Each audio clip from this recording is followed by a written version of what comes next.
Well, hello again to everyone on YouTube. This is Edison Phone 01, and does anyone recognize this alarm clock? If the title hasn't given it away, I do believe, and I've confirmed by watching the movie, that this is an alarm clock that, if not the same model, is is extremely similar to the alarm clock in Groundhog Day that is perpetually waking up Phil at 6 o'clock in the morning with "I Got You, Babe." Let me just say, if I could find a radio station in Chicago that would do "I Got You, Babe" every day at 6 o'clock, that would be awesome. But anyway, I just love the fact that I found this alarm clock. I found it at a Goodwill here in Chicago for $4.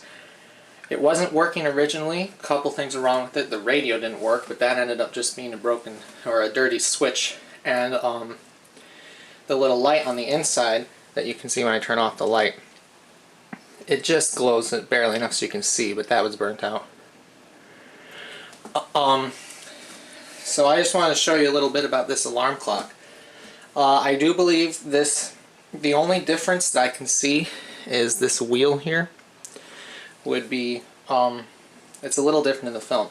I'm going to turn on the radio because certified nursing assistants and home health aides to come into your home. I got to tell you, one of the things I have a real obsession with is that clocks be set to the right time. And our big station in Chicago, WGN, every hour has a tone that signifies the new hour.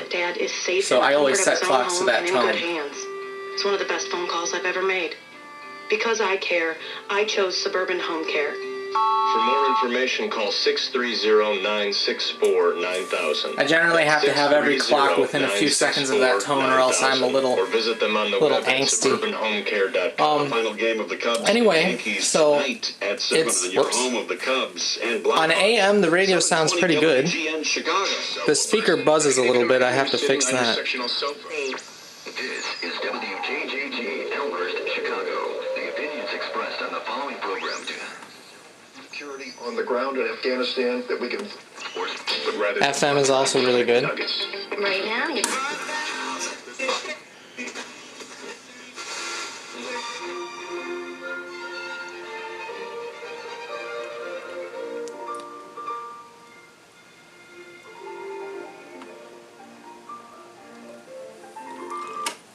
So the way you would use this alarm is you change this wheel, and that moves the time that you want the alarm to go off. It's just a little pointer, tells you where it is. The second knob changes the time, but I don't want to do that. And there's 4 modes on top. There's on for the radio, off for the radio, auto, and alarm. Auto turns on the radio when you have it set to go on, and alarm should be a buzz, but I sort of kind of broke that a little and when I was fixing it. I think it's just I knocked a switch out of alignment, so I have to go back into the clock and see if I can fix that. Also, the pointer on the dial is not pointing at the right place, so I need to realign that.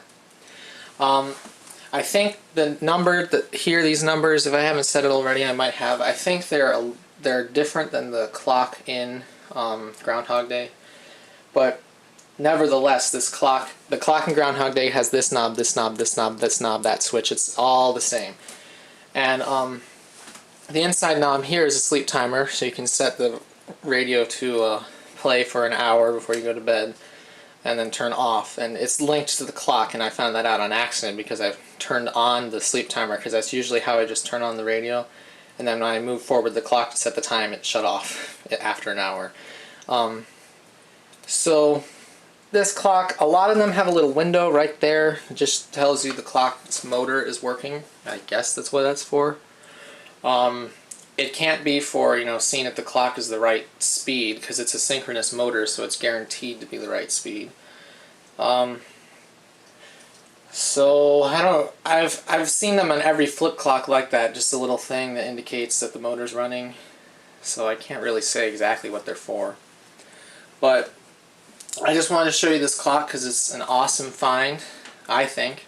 $4, I mean, great price, just needed a little help. Unfortunately, this front piece of black plastic is not held on there very well. One of the clip tags had broken, so you can pull it out. It's pretty difficult to do, but you can take it right out. But other than that, it's pretty much perfect. I want to reseat the speaker because it buzzes a little bit. See if I can get it to sound a little better. Realign the dial, and then that's basically it. And one thing I wanted to point out, in Groundhog Day you notice that his alarm goes off right when it flips to 6 o'clock. But you will never see that happen in a clock like this, because the mechanical thing that says what time is going to go off is never precisely lined up with the image on the clock. Because I mean, you think of how the clock works, it's just one thing that turns once per hour and one thing that turns once per day. And the thing on the left is just like somewhere around that time period. So it's never really that accurate. I had the alarm set for 9 o'clock and it went off at like 8:54. So that really in reality would not have happened, the alarm clock going off at exactly 6 o'clock every day. But, you know, at least it gave, I guess it's for dramatic effect. In Back to the Future though, because I actually originally thought this clock was from Back to the Future, but Marty McFly's clock is different. But that clock, they are realistic because every time the alarm goes off, it's something like 12:24 or 8:39 or some weird number, because, I mean, these alarm clocks are not accurate enough to tell exactly when it goes off. Sort of like, you know, the regular alarm clocks that you wind up, they have 4 hands, or 3 if there's no second hand. The one hand points to the time. You'll never know exactly when it goes off, but you have a good idea. I don't think it was really until the true digital clocks came out that we had that sort of accuracy. But anyway, thanks for watching my video. I hope you enjoyed it, and I'll post some more of my random stuff that I have when I acquire it or have the time to make a video. And if anyone recognizes the orange sticker, yes, this is sitting on top of a Panasonic DVD player and VCR. See? So, it's with, oh, it's on the left. It's with one of its friends. So, thanks for watching, and I hope you take a look at some of my other videos, and including the streak, which I have to say I never thought it would be that popular, so for anyone who's seen that video, thanks. That's really overwhelming to me. I never thought I'd get anything over like 500 views, and so when it goes over to 200,000 views, I guess I'm going to have a big celebration or something. But I'm talking way too long and wasting your time, and you know YouTube is a place for wasting time anyway, so I guess maybe I'm helping you out, I don't know. But have fun wasting time on someone else's video, because I feel like I'm dragging this one on for too long. So thanks for watching, and I hope you watch my other videos.